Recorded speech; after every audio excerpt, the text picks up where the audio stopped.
Thank you very much. Members of the media, ladies and gentlemen, thank you very much for joining us at today's AFC Alliance for Change press conference, today being the 15th of March 2024. We have a series of executive members of the AFC that will present statements on a range of topics. With us this afternoon is leader of the Alliance for Change, Mr. Kemraj Ramjatan, who will give us an update on that Qatar hotel construction issue. And that will be followed by a presentation on the current Haiti and Gaza Strip crisis by the Honorable Dr. Shamir Ali, former government of Guyana ambassador to Kuwait during 2015 to 2020. A special welcome to Dr. Shamir, who's able to join us today. We are most honored. And of course, after we will have a presentation on recreational drugs by the General Secretary of the AFC, Mr. Sharad Duncan, and I can close with a statement on the current GTU, Government of Guyana, impasse. So without further ado, Mr. Ramjatan, please present your statement. It's largely and substantially a repetition of what we had said earlier concerning the Qatari hotel construction and the deviousness and scheming behind it, which is very obvious. Of course, we had a situation where we learned that the conglomerate is going to buy it for $2 billion Guyana dollars. This value of this price prime real estate is obviously contradicting what earlier the PPP, when in opposition, had demanded, and amongst a shortchanging of the Guyanese people in view of a value of $5 billion it had attached to the brand Tiwari's mudlots, which is 1/5 the size of this Qatari giveaway.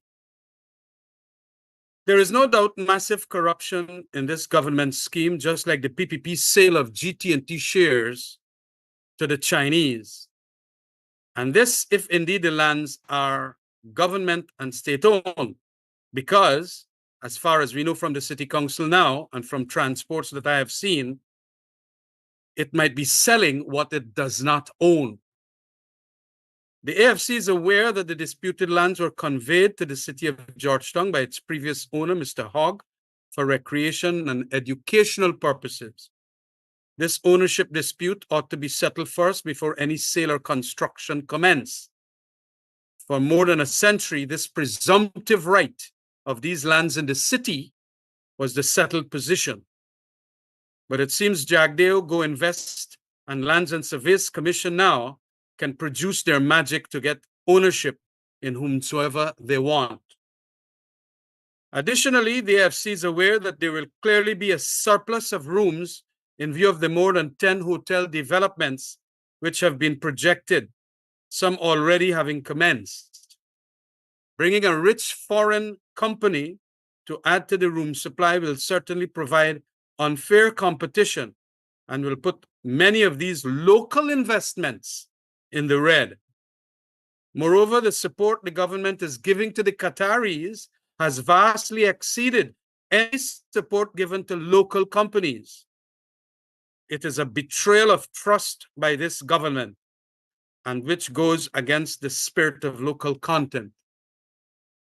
The AFC is consoled by the fact that litigation will be brought by the City Council halting this project, and that action will be taken by the Council against its chief engineer for his wrongful withdrawal of a cease work order. The AFC is also contemplating being an added party to the litigation that is proposed by the City Council. Thank you very much.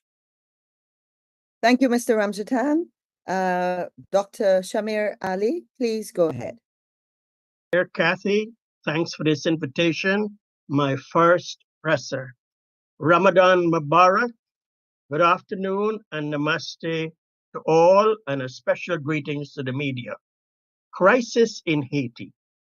We are all saddened by the continuing crisis in Haiti and the unfolding events after the March 4th mass prison break by 3,798 inmates, with around 98 inmates remaining.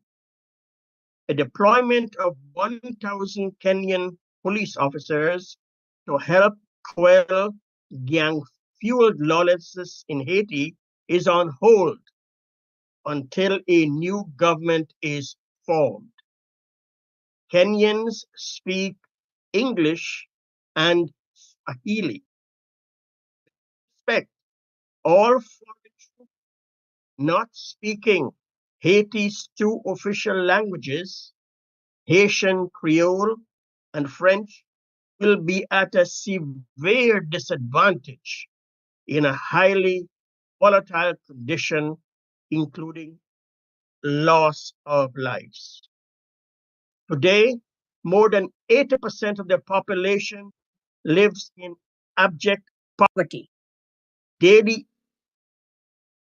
averages about $US per day. There is an exceedingly small minority of very wealthy Haitians, numbering only a few thousand. There is no middle class except for government employees. There are 29 French speaking countries in Africa, with 21 of those countries are known as Francophone countries. Francophone countries are countries which use French as their official language or use it as one of their official languages next to many others. High back channels from Haiti is their preference for United Nations to lead the efforts for a transitional government in place of the USA and CARICOM. AFC recommends the UN Secretary General lead on this crisis with CARICOM and the recruitment and inclusion of a majority of French speaking security forces to Haiti. Next, the war in Gaza and the Holy Lands. Thursday, March the 14th, yesterday, US Senate Majority Leader said Israel Prime Minister has lost his faith and warns that country risks becoming a pariah. This historic shift by Senator Schumer, the Democratic Senate leader and the highest ranking Jewish official in the United States. USA provides around USD $4 billion for military assistance. The USA setting up a temporary port of Gaza to aid deliveries. The pair could take 60 days to build and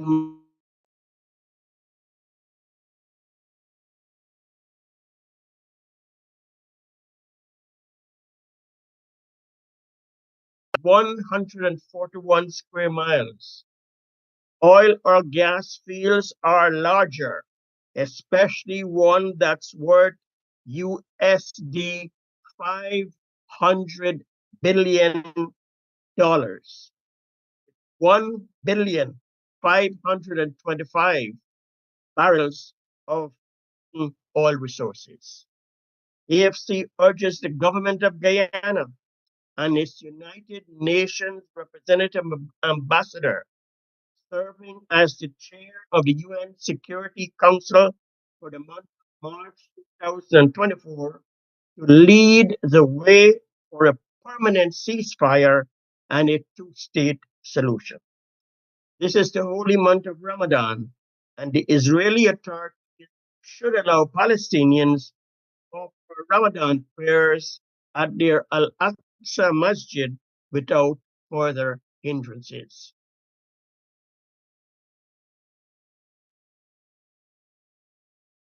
Sherrod Duncan. Thank you very much, Madam Moderator, members of the media who are with us today, and also members of the public who are joining us live across social media.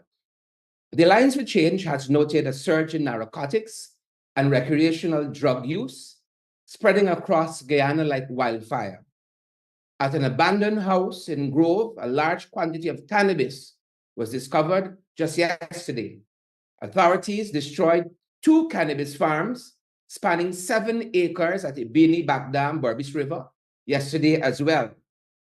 And 4 more cannabis farms were discovered, totaling 5.5 acres with an estimated street value of 159 million Guyana dollars at the same location on March 7th. Authorities apprehended a 34-year-old laborer from Ibini on the Berbice River, as I've said, with more than 1,800 grams of marijuana on March 3rd. Again, separate farms at Ibini Bagdam netted a total of 25,000 kg of cannabis plants. The first farm, approximately 2 acres in size, with plants ranging from 2 feet to 6 feet in height. Police said that there were 130 beds, each containing 68 plants, over 8,000 plants with an average height of an average weight of 19,000 kg and with a value of more than $2.9 million. Just about 200 meters from this first farm, police said they found another farm measuring 2 acres as well, with some 5,000 plants, with a street value of $847,000. In addition to that, on Sunday, March 3rd, police seized over 300 kilograms of foreign marijuana, this time at an operation in Fisher Village on the Essequibo coast. Authorities determined that the marijuana was a foreign variety known as Creepy. This had a street value of $44 million. On March 1, police ranks from Regional Division 8 discovered over 2,000 grams of marijuana. And then, folks, we must consider that we're only halfway into March alone, as we are describing here.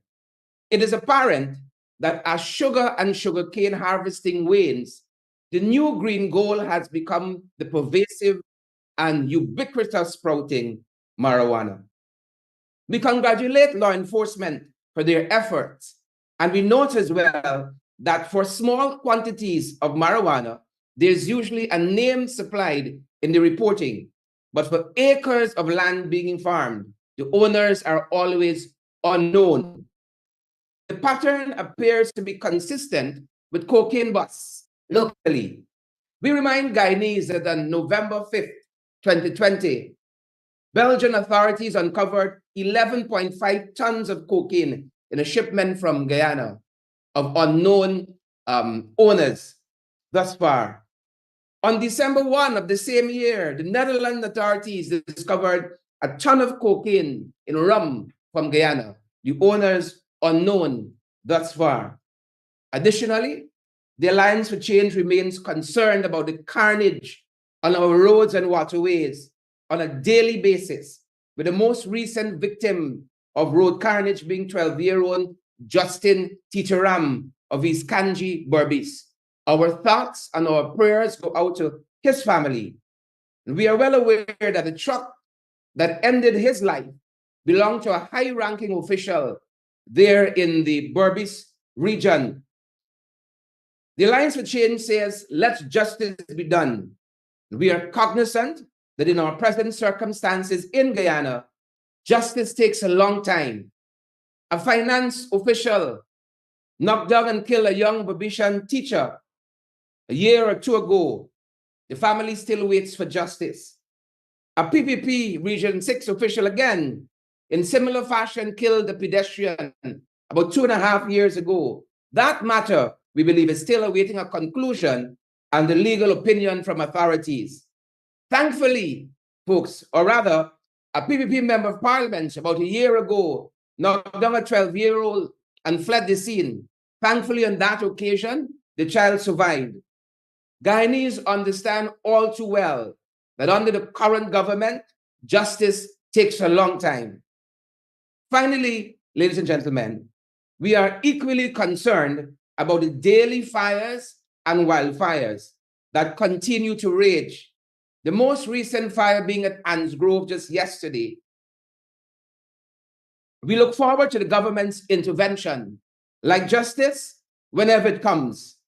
And we remain committed to playing our role, for instance, at the legislative level in the National Assembly, whenever the government chooses to convene the House again. By now, Guyanese know all too well that these meetings are few and far in between. Madam Moderator, I thank you.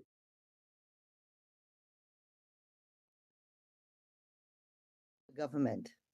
The Alliance for Change registers its deep concern regarding the ongoing impasse in the arbitration talks between the government of Guyana and the Guyana Teachers Union. Justice Sandil Kissoon's order mandated arbitration to resolve issues stemming from the recent strike. Yet we find ourselves unable to reach a mutually acceptable settlement. It seems as if this government thinks it's above the law and will look for any loophole to get its way without genuinely considering the plight of the people, while some sport Louis Vuitton bags. That the government is refusing to consider the years 2019 to 2023 in the settlement, citing COVID-19 as justification, is utter nonsense. Firstly, COVID did not become a major health crisis issue until early 2020. And more so, this stance is deeply flawed because it overlooks the tireless efforts of our educators during the pandemic. Despite unprecedented challenges, our teachers exhibited remarkable resilience, adapting and innovating to ensure that learning continued. To dismiss their efforts and to deny them fair compensation based on this pretext is not only unjust, but fundamentally undermines the principles of fairness and equality. Furthermore, this government suggesting that the cost of living, is this government suggesting that the cost of living did not increase during this period? Or is it so myopic and detached from reality that it cannot come to terms with the fact that in order for our teachers to continue to serve, their salaries have to be adjusted as costs go up? Inflation spares no one, and our teachers, like all citizens, felt its impact acutely. To suggest that the budget cannot accommodate the retroactive payments, while only yesterday the government withdrew some $250 million from the National Resource Fund without adequate accountability, is not only a gross betrayal of trust, but highlights the lack of concern this government continues to display towards its citizens, whom it claims to care about, but actions speak louder than words. Considering that only a few days ago, both the president and vice president used the celebration of Cheddi Jagan's life as a de facto political rally, one would have thought that they would have been more committed to his philosophy of labor being the essential driver of our development trust. In not valuing the labor of our teachers, this government is going against the very tenets on which the PPP was built, a slap in the face of that party's greatest leader. These bully tactics have to cease, and we have to and must engage sincerely with our teachers. The current salary scale is woefully inadequate for those who shape the minds and futures of our youth. It is time for action and not empty rhetoric. The Alliance for Change trusts that this government will remember its duty to the people of Guyana, honor their commitments, and prioritize the welfare of those who dedicate their lives to our children's education. Their actions to date are telling, and every right-thinking Guyanese will have no doubt as to what we need to do come the next election. Thank you. At this point in time, we have concluded our formal presentations. I do want to note that Executive Member David Patterson is in this press conference. And so now we can entertain any questions you may have, including any related to the oil and gas sector, of which Mr. Patterson handles. Over to the members of the media. Please identify yourself and the organization that you represent. And it would be useful if you use the raise hand icon. Thank you.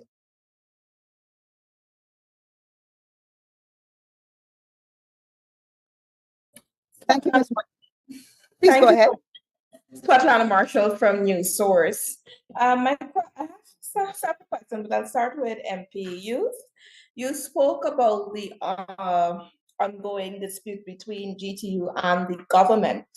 Now, yesterday, the union indicated, well, in a way, issued an ultimatum to the government stating that if it doesn't return to the negotiation table, they will resume the strike. There will be a resumption of the strike. You just now said that, you know, it was time for action and not empty rhetoric. What is your expectation of government at this point in time? And is the party concerned that, you know, this could prolong longer than the initial stage of the strike, which lasted for well over 4 weeks? Absolutely. We are very concerned, which is why we have presented the statement that we did today. What we expect the government to extend details of information in terms of when next they can meet and come to the table. It is unacceptable that something of this magnitude that impacts the entire society and all our children cannot ensure that the two parties sit and come up with some kind of agreement that is acceptable to both parties. There have to be options available. The head of the GTU, I noticed in the news last night, said that they are willing still to negotiate. So we have to get back to the table, as Justice Kissoon has instructed. And if the two mediators need to return back to the room, then we suggest that that is maybe a next step. Just a follow-up to that. Sure. Strike, which was getting to a dangerous precedent, just like this one may very well get to. It was an attitude of the then government, which had started since 1996 then with Dr. Cheddi Jagan. It was that not that we do not have the monies, but open the books to show the union that you don't have the monies. This is important because we feel that we got lots of monies, as Kathy mentioned just now, 258 million US dollars already taken out for this month.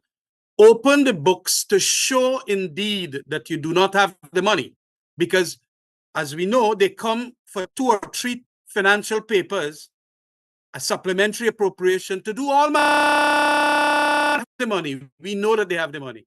So one of the other additional requirements that we feel in the Alliance for Change is for the PPP to open the books like Cheddi Jagan had done since 1996 time, when there was this demand from the GPSU for increases.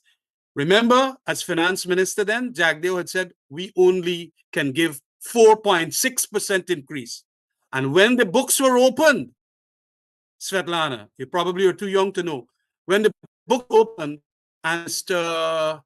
Aubrey Armstrong went into it, he found 31% and 29% increases that could be given. So we want an opening of the books. Just like what, in relation to this Qatari hotel, they're saying that they own it, but they don't have any transport, neither do they have the maps and anything. But they want to take it away from the city council. Why don't they come out with that? They got to learn to open the books and be transparent. Mm-hmm. Thank you, Mr. I was going to ask a follow-up. I think yourself and MP Timrat Ramjatan would have answered it in part, but do you think it is on, I mean, government would have said they do not have the fiscal space they would have alluded to the proposal. It dates back to 2019 and 2020, 2023. They spoke about the pandemic. I know you mentioned that, MPUs. But do you think the call by the union is an unreasonable one, and that there should probably be a focus in 2024, since the proposal, according to government, is a bit dated? Well, if I may be allowed, it is not dated. You just can't deliberately not collectively bargain for over those years and then in 2024 come and say that it is now dated. That is trickery, that is treachery. And this is what the PPP is good at. Remember, GPSU, it is but a parallel situation. Since 1996, under Dr. Jagan, they were talking about it. And it ended up till 2000. You know, so this is what they do. They delay it. It's called MAD, maximum administrative delays. They act madly. And then they come and say, well, oh, that is dated. Let us continue from 2024. That is against all the agreements in relation to collective bargaining and constitutional rules. You can't go and do that deviousness and then come out and say, okay, let's start 2024. So there is tremendous, what you call illegality about it and irrationality about that approach. And I think the Guyanese teachers are getting sense to appreciate that you shouldn't be doing that. I have two other questions. Would you like me to give somebody else a chance and then come back? Yeah, Yes, no and problem, no before- problem. Go ahead. And before you do that, Svetlana, you know, Yeah. the challenge and what the AFC has been questioning, especially the last 12 months or so, is how we are allocating the resources that we have. And although we have always said that we are in support of infrastructure projects, a balance must be created. And therefore, David Patterson could tell us the exact figure of how much has been pumped into that gas to shore pipeline and to that project, which we heard a couple of weeks ago is not going to be completed in the time frame. It is hundreds of millions of dollars that has been pumped into a project that is now going to be on hold because the funding is not available. We know for sure to the end of this year and maybe longer. How much of those funds could have been prioritized to ensure that the teachers That's right. get some kind of support, some kind of relief? Because we know the reality of the inflation and the economy right now. We know how things have increased. How is it possible that an APNU AFC administration with no access to the increased funds that the oil industry presents today was able to give an increase and a larger amount than the 6.5%? That is the crux of what we are concerned about. We will come back to your other questions. And I think I saw, let me see her. I think it was Miss Williams had her hand up. Anassa Williams, yes. Anassa Williams. Please go ahead, Anassa. Good morning, everyone. Anassa Williams, Kaiser News. This question is directed to Mr. Patterson. Good morning, sir. We've observed that with the fast developing rate of the oil and gas industry, we find that a lot of companies are basically sucking up the skilled and professional workers, paying them double, in some cases triple, and this is making it very hard for the ordinary Guyanese to basically compete for the services that they offer. My concern, or basically question is, what are some strategies that you think can be put in place to prevent this? And secondly, is it a concern that if this trend continues, there will not be anyone left to basically develop the country in those different sectors? Thank you very much, Ms. Williams, and good afternoon, colleagues. Let me start off by saying this. The topic beforehand leads directly into your question, education. And the mere fact that there are teachers on strike, I mean, I know not to the tertiary level, but they're the foundational element for our students. should say that we're going into a dire strait. Now, this government, since they have returned, or even during the previous tenure, have very scant regard for professional workers. I mean, pay. I mean, I can recall when I was at the ministry, the salaries for engineers and those things were abysmal. I would have had to go to cabinet to have a special dispensation to ensure that the salaries for engineers was raised on par with the private sector so that we could retain them. And this government has not done anything to bolster that. They're not paying any teachers. They haven't increased 6.5%. Would not definitely not help them retain all the skilled professionals that they have. They have not provided any incentives education-wise for people to transition into these from one profession into the other. We call them crossovers professionals. I mean, you may have studied, say, tourism, but you want to get into the oil and gas sector. You know, I mean, you sort of have a cushion. They have done none of that.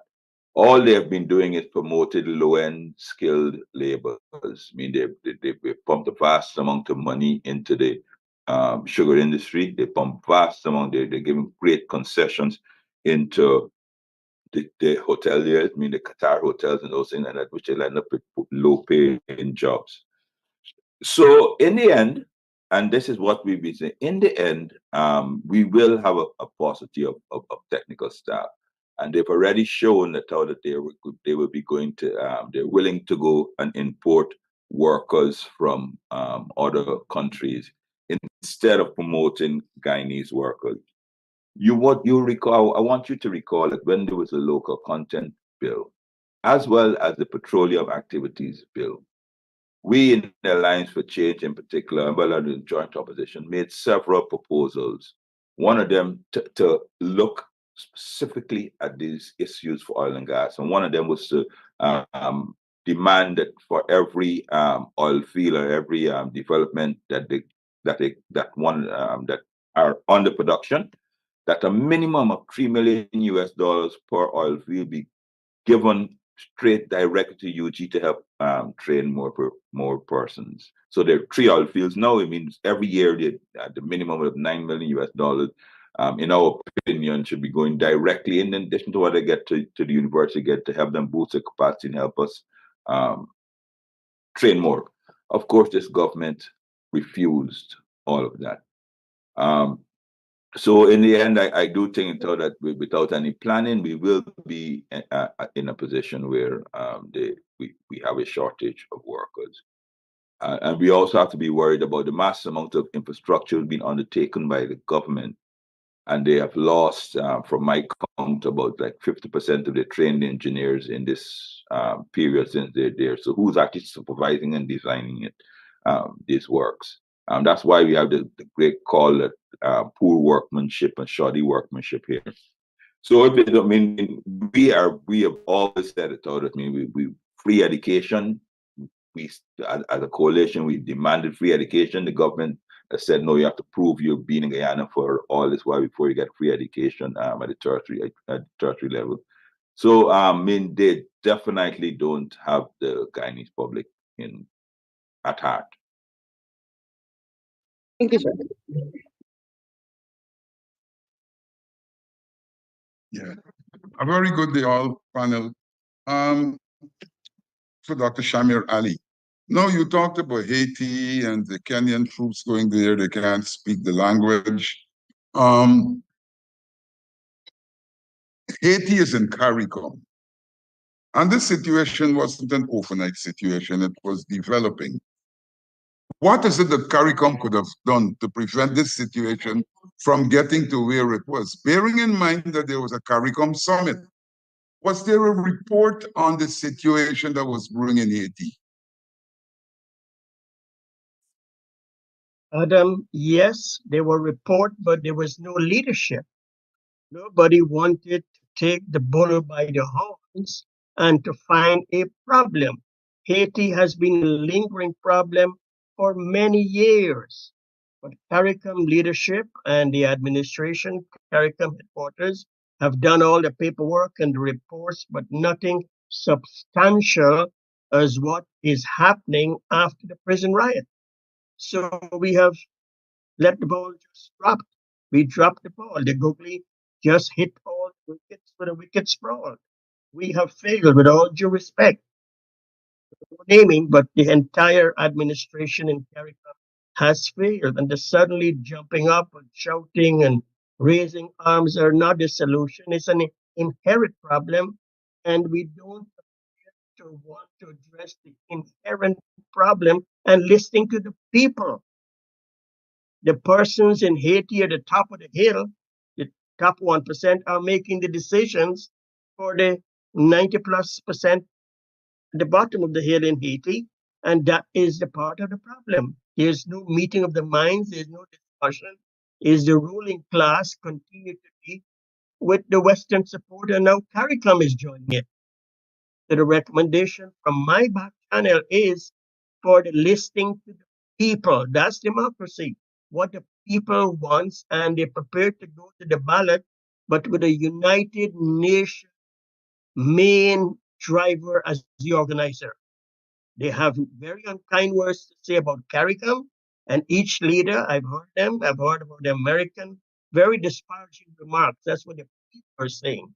And I'm only privileged to have access to that information. So I'm sharing it as a tip and a guide, so whoever is listening would realize and recalibrate better can happen.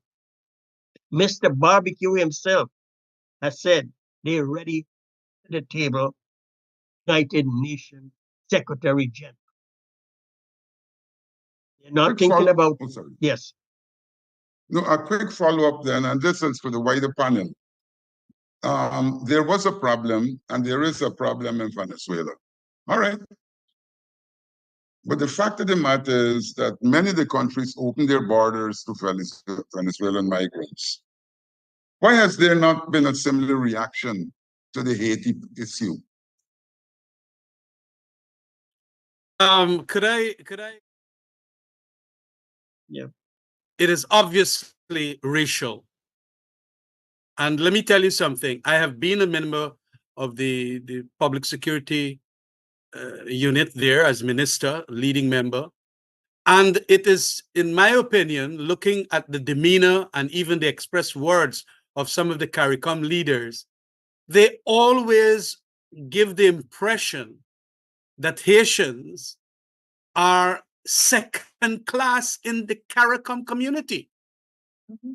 Because of, the extreme poverty, probably a whole lot of other uncalled for and unjustified characteristics they like to put.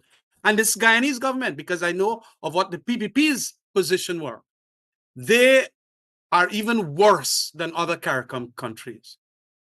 And the racism is obvious in my mind. And that is why at the very beginning of the PPP's administration in 2020, it then knocked off that 6 months arrangement that if any Haitian come to Ghana, they will be given automatic 6 months entry and so on.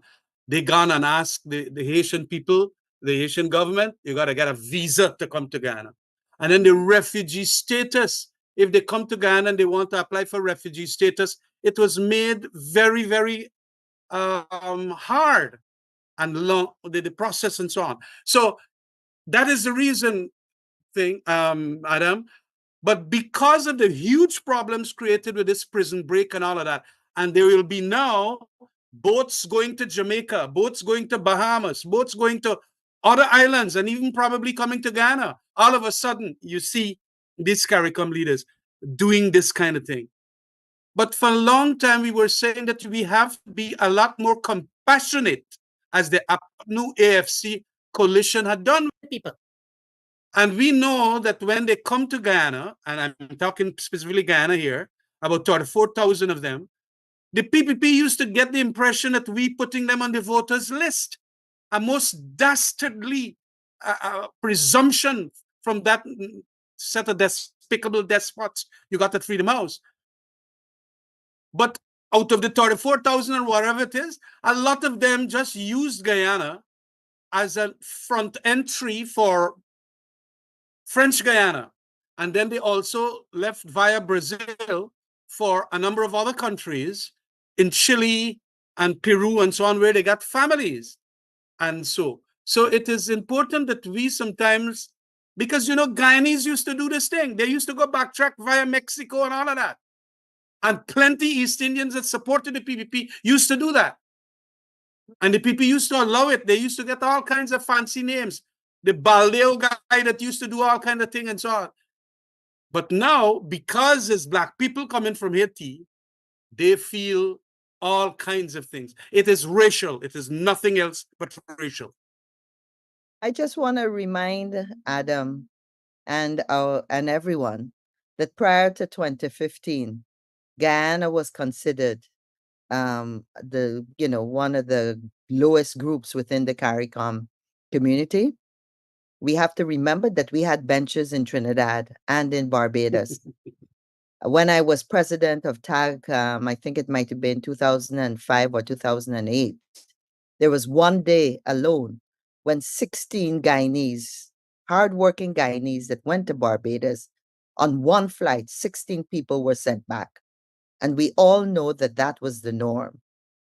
The coalition administration went out of their way in 2015 to start to raise the profile of Guyanese. So we can relate to the challenges of race and the impact it has had on us and, of course, on, in this case, the Haitians. Davina, you have a question. Thank you. Good afternoon, everyone. This is Davina Bagot with Kaiser News. Mr. Patterson, ExxonMobil has just announced its first discovery for 2024. Can you provide a comment on what this means for Guyana? And secondly, government is about to commence a third audit of Exxon's expenses. Can you say what are your expectations, given that the administration is yet to close the two prior audits conducted and release those reports to the public? There have been some calls that in future a timeline should be set in which audits should be completed. Can you say what are your thoughts on that as well? First and foremost, Davina, on Exxon has announced, I think it's Bluefin. I think they just announced less than an hour ago, making a discovery of successful economic discovery. Once again, we're always, well, I should say, we're always pleased to see that there is oil discoveries. However, we have our concerns. This by my count, I think is the 35th or the 36th oil discovery by Exxon. Yet they have failed to appraise these wells. So therefore, we are still at 11 billion barrels of oil. We all know that basic calculation, we're supposed to be somewhere at, I don't know, over 20 based on the and you know that the mere fact that Exxon is fighting Chevron to not allow them to get piece of the booty in the Stabroek block, you know that we are north of 20, probably even close to 30. And I've said before, I mean, even though while we welcome oil discoveries, which I said before, that by increasing our proven oil reserves, the pressure on the government, on Exxon, will increase for them to give us a better deal or a larger share of the pie. So the government conveniently allows them to keep it at 11 billion barrels, because when we demitted office in 2020, it was 11 billion barrels of proven reserves. And you can check that. 4.5 years after, it still is 11 billion dollars of proven reserves. So while you're happy to see the gift that keeps on giving, which is the Stabroek block, we are very, very concerned about how the government is managing it. There's question of gas monetization as well. There are numbers about saying about 1.7 trillion cubic feet per day and those things like that. We have not seen any definitive numbers as yet. I mean, Exxon has set out that they're going to do come with some feasibility study based on what? They have not declared exactly what the Guyanese people own. This is our patrimony. And as I said, it's like if you know me that you put money in a bank, but the bank manager refuses to tell you how much you have in the bank or how much interest you've accrued. So while you're pleased for the discovery, you are concerned with the stewardship of the sector by this government. And if I'm to rate them, they can barely get past a F or a D or a F. There's lack of transparency, lack of enforceability, violation of environmental laws. They have not made anything. They can't even enforce our local content law. Now they're raiding our national natural resource fund now, taking up 98% of the money they're left for our children. So they really should have no better than an F, a D, or a E, or a F for their stewardship. On the third audit, we haven't even concluded the first audit. We haven't even concluded the first report on the audit. Of course, we know that the auditors for the first one said how the Guyanans owed $107 million. And let me tell you why that we have a problem. If GRA, and I'm very, very surprised at the posture of GRA and somewhat disappointed. If GRA audits a private Guyanese company and says to us, that Guyanese company, that you owe them, their assessment is $107 million. The private Guyanese company has to lodge that money and then have an appeal. Why is it different for Exxon? GRA has said that they stand by the audit from ISS, and that the recoverable is $214 million should not be put into the cost bank. Every Guyanese company that has that, they have to lodge, I think it's 75% or 100% of the money, and then go through the appeal process. Why is it Exxon, if GRA has said and they have confirmed that the audit is correct, why hasn't Exxon be forced to follow the laws of Guyana, the tax laws of Guyana, to deposit this money and then await the outcome of the arbitration or whatever process it is? Extremely disappointed on how they're treating our locals versus the Exxon. It's almost as if Exxon has a holy grail or in this country. And secondly, the second audit, of course, that has not even been made public as yet. I know some has been leaked. Some sections of the media have seen leaked versions of it. GRA as well has not even pronounced as if they have accepted the second audit. Obviously, after the fiasco that happened with the internal negotiations on the first audit between a staffer and I could say this, and I've said it before, I don't think that young man acted alone. He was young, Gosai. I think he just be made the scapegoat. But obviously he's a trooper because he took the knock on behalf of the team. But GRA now has not even said that they've accepted the second audit, and now we're going into the third audit at the moment. And the Guyanese and these things there, so there's no time limit for it. Davina, if you can remember, in our in our amendments to the Petroleum Activities Bill, which we submitted in Parliament, which was 100% rejected by the PPP, we had included an amendment that the time frame for auditing the oil companies should be the same as the Auditor General who audits the national accounts. He has to complete the audit for the entire country, right? Remember that right now our oil revenues are about like 40% of our budget.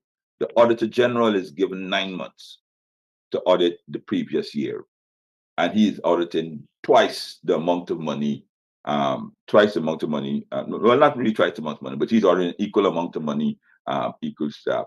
we made an amendment in there. We put in an amendment to say that the previous year's accounts should be audited on or before the 30th of September, just like the same our audit law permits. But obviously, once again, this government is kowtowing and giving special favors and special consideration and treatment to Exxon and the affiliates. I mean, it's abysmal. I mean, the rest of the country is held at one standard, and Exxon and the affiliates are held at a much lower standard. You know what I mean? I don't even know this, almost sub-sea level standard it is. You know what I mean?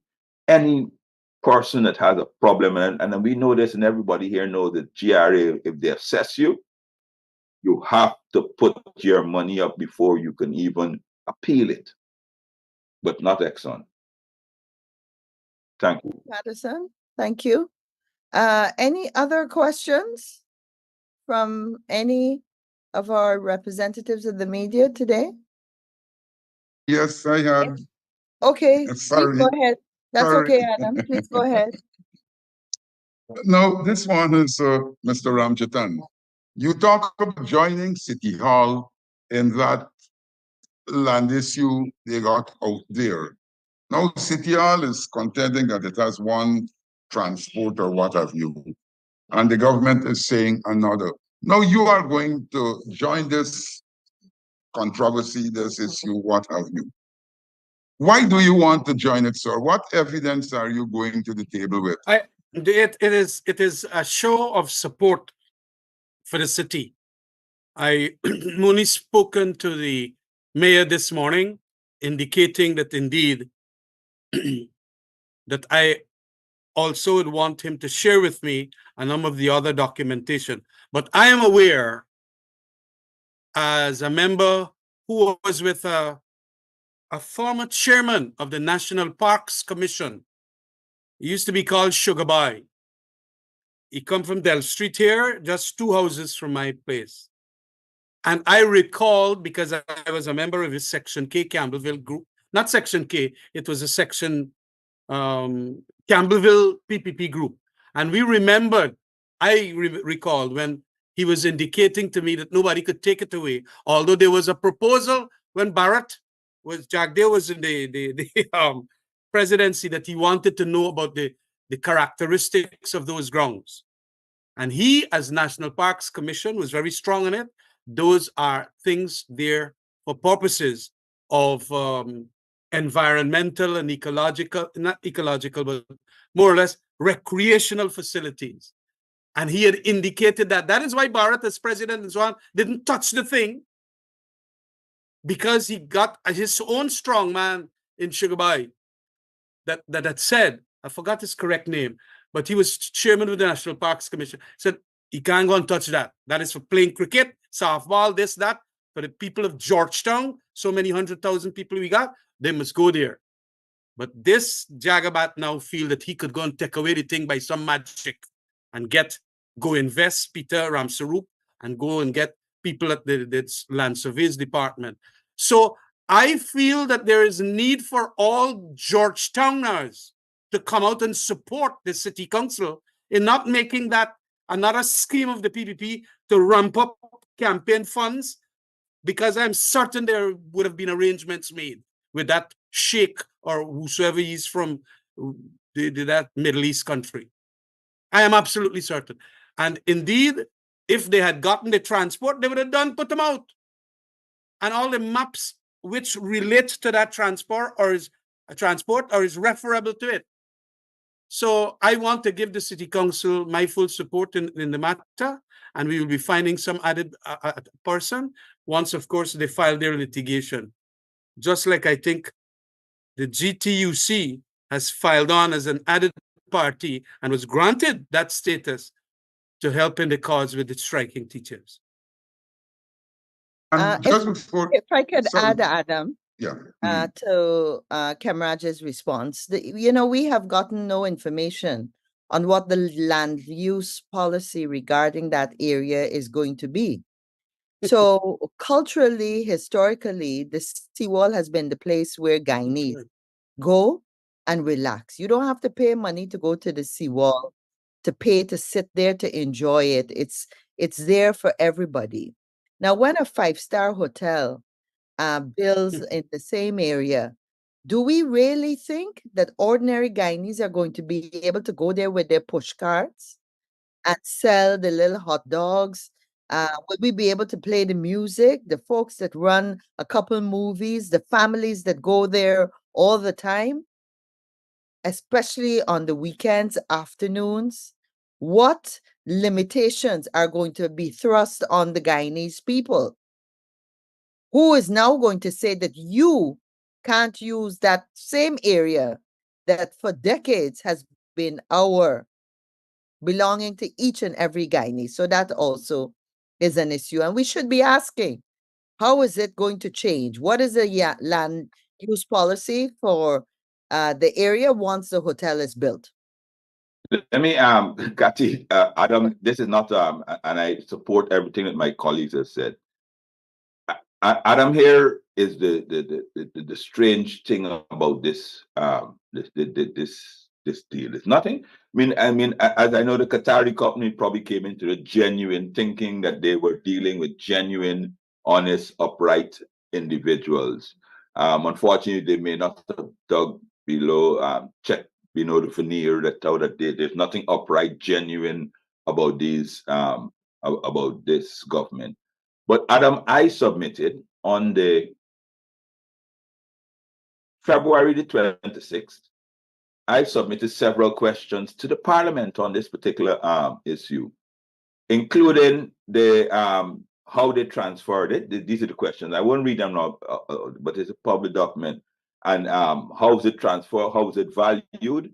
If there was lease, if we can get a copy of the lease, you know what I mean? We asked if there was any concessional agreements, EPA. We wanted to know. I mean, I submitted it to the Minister of Tourism, Industry, and Commerce, asking her. Of course, Go Invest comes under that ministry and so forth. Asking the minister to answer these questions. Do you know what the Speaker has said? The Parliament has responded to me, saying that the Minister of Tourism, Industry, and Commerce, that nothing that I have asked comes under her. So there's so Go Invest apparently doesn't have any agreement. I mean, so we're trying to find who exactly sold the land, who signed the concessional agreement. You know what I mean? They are suggesting it's NISIL. So we now have to go through that. But if Go Invest is not involved, if the Ministry of Tourism, Industry, and Commerce is not involved in this deal, something is fishy and very, very fishy. This is the response from the Parliament when I submitted it. Said the Speaker said that he can't send the questions on because when they contacted the minister, she informed them when they sent it over that none of these, none of the questions and none of these concessions or sale or those things like that has come under her ministry. So this thing goes quite deeper than we know. And David, just to add to your comment, the said minister stood up in the Parliament during the budget and spoke extensively on the hotels that were being constructed. So it is interesting that the construction of this particular hotel does not come under her mandate or her ministry. However, all the others that were highlighted in her budget speech comes under her. Yeah. Comes under her. Okay. Adam, I want to just make a little closing remark. And if you could understand the grand scheme of Jagdeo. I have been talking about it, but a lot of people don't pay attention to me. One goal he got is to create a machinery to repress and eliminate domestic forces in Guyana, and especially Guyanese politics. He must oppose them, and anybody with a potential to opposing him, he gone with them. And this persecution is very much visible all around. He wants to now hit hard against the city council after the presumptive right in the city council. He had a goal, and this is where he pursues it, although he's not president, but he's like a president, is also to the brave Guyanese to imagine a future without him. He wants to be the Alpha and Omega.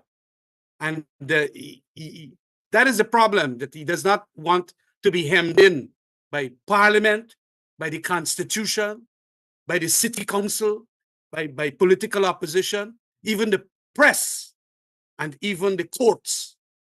This is executive lawlessness to the highest. And if we, as your journalists, and some of them are asking the question, but like you ain't got space, for financial space and this space and so on, why is it that our press is not also demanding that he open the books like Cheddi Jagan did? Right? He comes over as this omnipotent fella that got an invincibility around him. And, you know, they got the press people now seems to be allowing it, the Jagabats in the PPP allowing it, and a whole set of other people. And he has gotten around to knock off literally all the critics within that party for a while now. The Ramjatans, the Ralph Ramkarans, the Moses Nagamutu, and those who he can't get rid of somehow have gone off the scene because of expiry, like Chandapal and so on. So, you know, we are living in a dangerous time with this fellow called Jagdeo. And we have to understand the larger purpose that he wants now to implement. And that is a kind of a Putinism. Please go ahead, Sherrod. Are we going to be winding up soon? Please go ahead. Very quickly, Madam Chair. Let's say that they may have some right here. I want to hazard that, a guess. They may, I want to just hazard that, not a guess. They may have some right here. They promised, say Mr. Jagdeo, during local government election, that they would have had a different working relationship with City Hall, irrespective of who won the local government election, irrespective of that. And so it is fascinating to see that the same modus operandi that pervaded before local government, it has gotten even worse now. That's number one. Number two, very quickly, if that family and that group of persons had thought the way Mr. Jagdeo and his cohorts think, we would not have had that land for the use of the city for so many years. We would not have had that land. Not everything that counts can be counted, and not everything that counts can be counted as well. And not everything that counts, rather, right, can be counted. And so they ought to factor in that. That land was bequeathed to the city or to, again, hazarding, it was bequeathed to central housing for a specific purpose, and it continues to serve that purpose. If they don't have no value for sporting activities and recreational activities, there are other people who have that value for those kinds of activities, and we ought to allow our young people to have those spaces that like we have had in the past.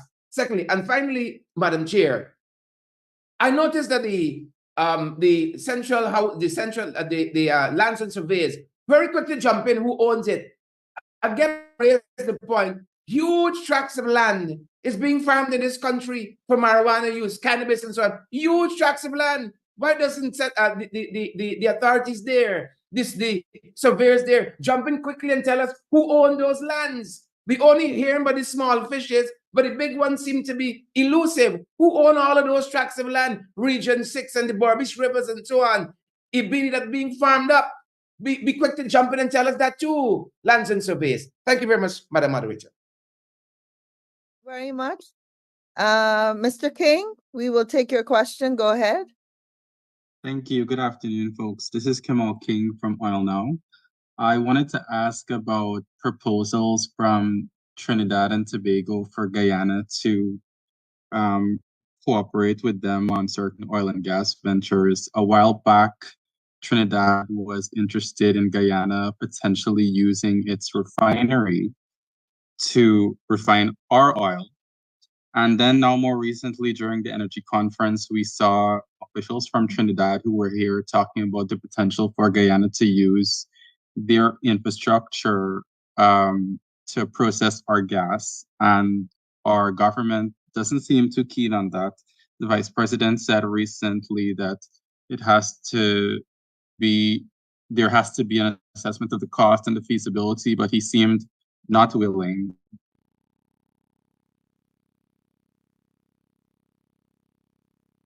I don't know if you have access to a report done in 2016, I think, or 2015, by the Ministry of Natural Resources, who did a study on the feasibility of having an oil refinery in Guyana at the time. At the time, the report stated it was not feasible because at the time that report, I think Statsoli was struggling, Petrotrim was struggling, the Aruba and the Curacao refineries were struggling. The one in the Bahamas, or the Bahamas Islands, was about to be mothballed. In that report, Mr. King, the suggestion was made, which was adopted, and I think Mr. Trotman even did it, that we should consider seeing if it is possible for us to have some of our petroleum refined in Trinidad. At the time, when that report was done in 2016, the price tag for a new oil refinery in Guyana in 2016 or 2015 or 2016, I think was pegged at $5.4 billion. When investigations were done, the viscosity and the composition of our oil is quite different to that of in Trinidad, and I think that there were discussions on how much would it cost to retrofit the refineries in Trinidad to take our oil. You have to remember, unlike this government, we had signed an MOU, or was the agreement with, I can't remember, was it MOU or an agreement with Trinidad and Tobago to jointly cooperate on the use of our oil and gas. It's either the heads of agreement, the MOU, and these were one of the issues in which we were exploring. I think it was done between the ministers of natural resources in Guyana and Trinidad. Look, first and foremost, we can't. This is a global. It's a global economy, right? We can't be insular. I mean, I know that we've had sometimes a strained relationship with some of our CARICOM countries, but we always have to think what is best for Guyana.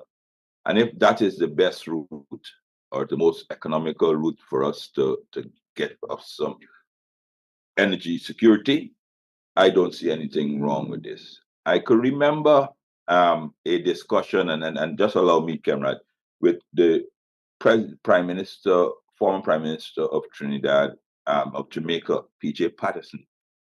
And this is early on, this is even prior to 2015, who said it out that as everyone has known and it's now been proven, that there is a tremendous amount of oil in the Guyana-Suriname basin.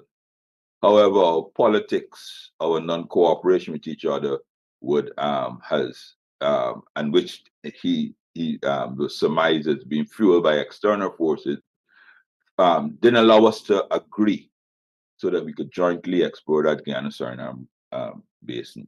And he was saying there would be a great thing for CARICOM and for Guyana-Suriname if we can agree and go into that exploration 50-50, the New England Triangle, the Guyana-Suriname, the Corentyne Triangle, 50-50, because we're both small countries, and if you find 1 billion barrels of oil, half of that for both sides will be worth. So the point is that if there's something that can make Guyana and the CARICOM as fuel efficient and energy efficient as possible, it is something that we support. On the question of gas, Mr. King, we are just hearing numbers. I made it when I spoke to Davina. Exxon has not updated their gas profile since 2020. They've not updated their proven reserves, oil reserves, since 2020. And it's hard for us to make a decision on the future. I don't know if they've told the government, because Jagio keeps talking about all these grandiose plans. But the gas plan that they did was like almost like a schoolboy. You pay the school, but they did pay a former minister from Trinidad, but he produced a schoolboy's paper. So it's hard for us to make a definitive issue on the gas. I know during our time we were considering several options of gas, primarily not not, and it wasn't for export. We had commissioned under my ministry a plan to do public transportation and power the public transportation by gas. So you know how you can the buses can be powered by natural gas, just like any other engine. And we had started a study that said that to go green, solar and natural gas, electric vehicles. But without the full volume of what you have, where you have it, and those things like that, it's hard for us to comment on shared resources with Trinidad on the natural gas. But on petroleum and refining, that's something that our government looked at. We investigated. It wasn't completed, but we had all the options still on the table. Thank you. Thank you very much. I think at that point, we can come to a closure of this week's press conference. I want to thank our presenters today, especially Dr. Shamir Ali, and also Mr. David Patterson, Kamraj Ramjatan, Sherrod Duncan. Members of the media, thank you for joining us, and we look forward to joining you in a week's time in another press conference. Be safe this weekend. Thank you. Thank you very much. Good afternoon.